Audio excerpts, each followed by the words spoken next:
Hello students, I hope you are all fine and in good health. As you know that I already had started revising the chapter Landscape of the Soul, and I had discussed more or less 2 to 3 paragraphs in my previous audio presentation. Now let me continue from the next paragraph in page number 35. And for a slight recap or a recapitulation, I just want to say that the author had a story that is very much common or similar to the surprising incident that happened with a Chinese painter who had decided not to paint the eyes of the dragon, though he had painted the entire dragon, because he had a fear at the back of his mind that the dragon might come out of its painting and might fly away. Maybe it is related with artistic spirituality, or maybe it is related with, we can guess, artistic excellence that has already crossed the level or the limit of excellence. So there is a story, as the author told us, that is similar to this one, and that is connected with his native place or province, that is Flanders. So let's come to that story, and remember, the story that the narrator narrated in this particular paragraph that I am about to revise once again is also a very, very important story, and important from the examination point of view also, because many times questions are set from this paragraph also. So dear students, let me continue. In 15th century Antwerp, that is the name of a province, a master blacksmith called Quinten Messias fell in love with a painter's daughter. So, in 15th century, the name of the place been told Antwerp, Antwerp. Check the spelling properly; it's very important. There was a blacksmith by the name of Quinten Messias who fell in love with a painter's daughter. But he is not a painter, he is a blacksmith by profession.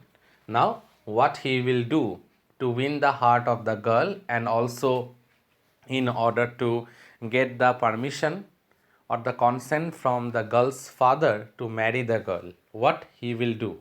Let's see. This is also a very interesting story.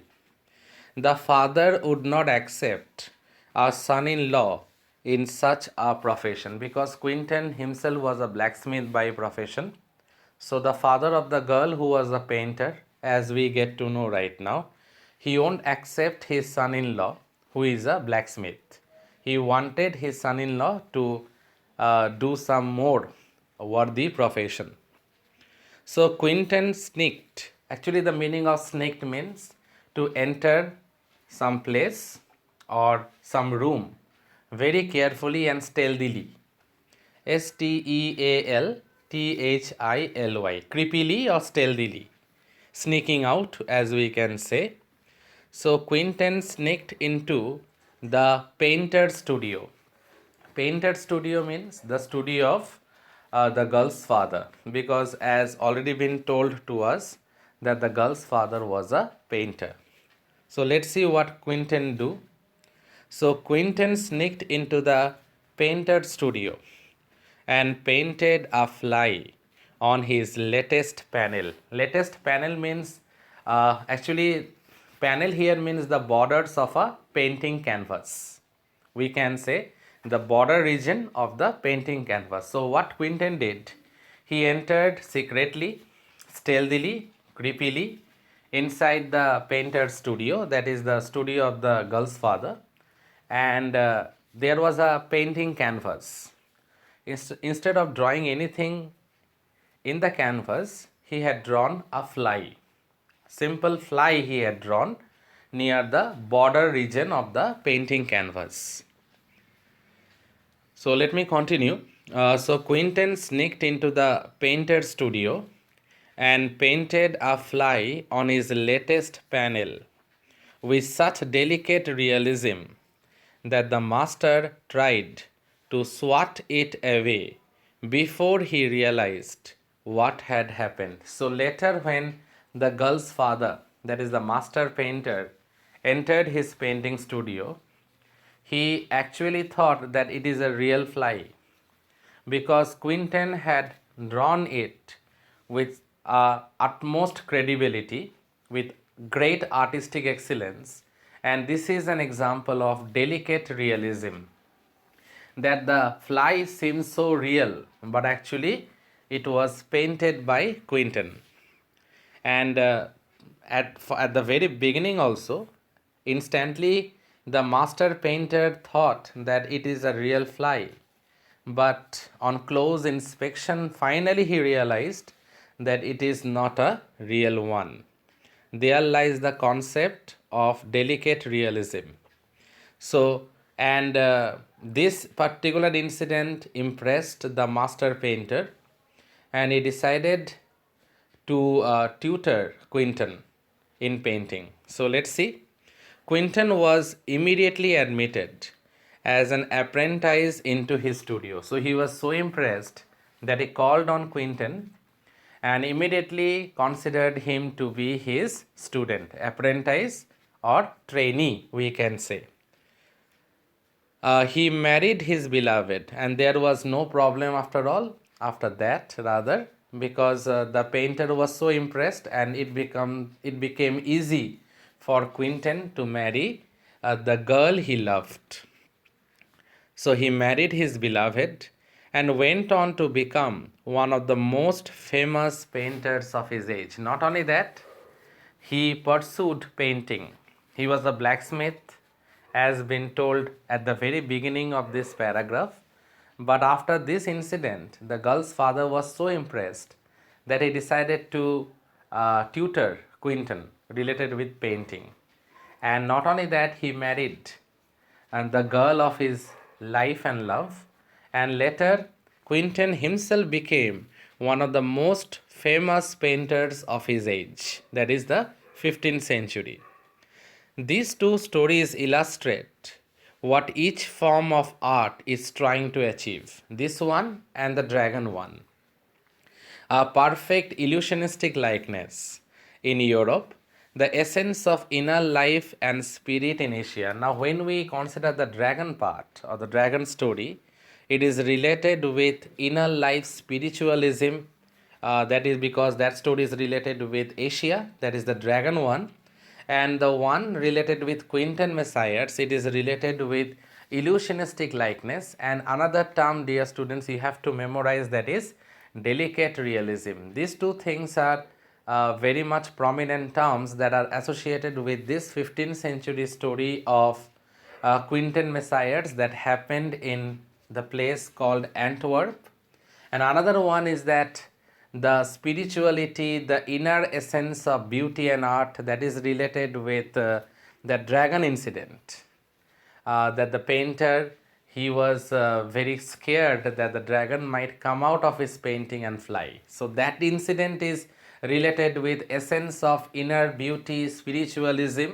That is, and that part of the story is based on Asia, and this one is based in Europe, that is in Antwerp, and it is a story related with Quinton, as already been told. And remember, as I repeated earlier, right now, that delicate realism and illusionistic likeness, these are the two concepts that we find that these two concepts plays a decisive role, rather plays a very prominent role in this particular story that is related with Quinton Messias.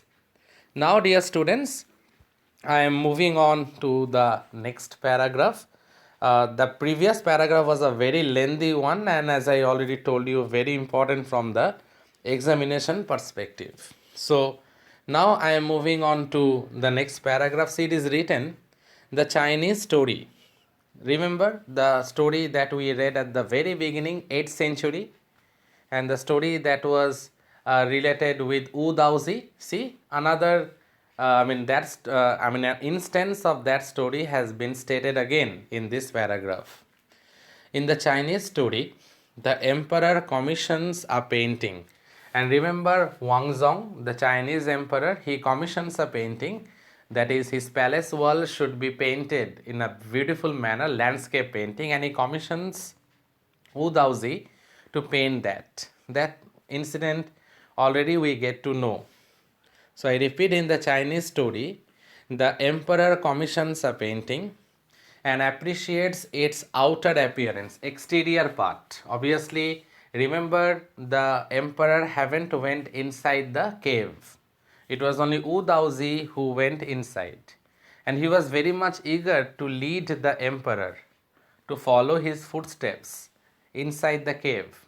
But the moment he clapped his hands, the door of the cave opened, as you know, and he entered the cave. Then automatically the door closed behind him before the Emperor Wangzong could actually say something, or actually before he was eager to or able to approach inside the cave. Before that, the doors of the cave closed behind, and that was the strangest incident, because after that neither the landscape painting that was painted by Wu Daozi on the palace wall was seen, neither Wu Daozi was seen, and the most surprising element is that his painting tools and materials were also disappeared.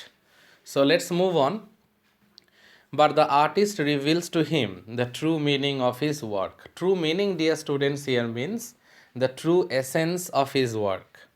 The emperor may rule over the territory or domain or territory or region, we can say he had conquered, but only the artist knows the way within. Now, the emperor physically might be very powerful, might be ruling over a part of his territory or part of his extended empire by his power, by his might, but a painter, a genuine painter, an artist, knows the way within. That means when it comes to the relish or to appreciate or to unravel or explore the essence of inner beauty and spiritualism, now the best person to understand and to delve deeper into it is obviously a painter or an artist. Let me show the way. The Duao, the word that means both the path or the method. Now remember this word Duao, D-A-O. It came from the name Wu Daozi, and the concept of the theory is known as Dualism. Actually, Dua means two ways or two path, because see, both the path or the method. That is the meaning of the term Dua, and it came from the word Wu Daozi only. From his name only it came. And the mysterious works of the universe. Not only that, but also the mysterious working of the universe. Actually, working here means the mysterious mechanisms of the universe by which the universe actually operates. The painting is gone, but the artist has reached his goal. And what is that goal? Beyond the any material appearance. I told you that he already crossed the limit of reality and it extended up to the spiritual level. So artistic excellence crossing the borders of reality and moving towards spiritualism or spirituality, and that is what Wu Daozi ultimately attained. So dear students, I discussed up to this in my audio presentation. In my next audio presentation, I will continue from the next paragraph. Please listen to this audio presentation. As you know, I am revising this chapter because it is there in your post midterm. So if there is any doubt, any confusion, do let me know about it. Thank you, students. Thank you all.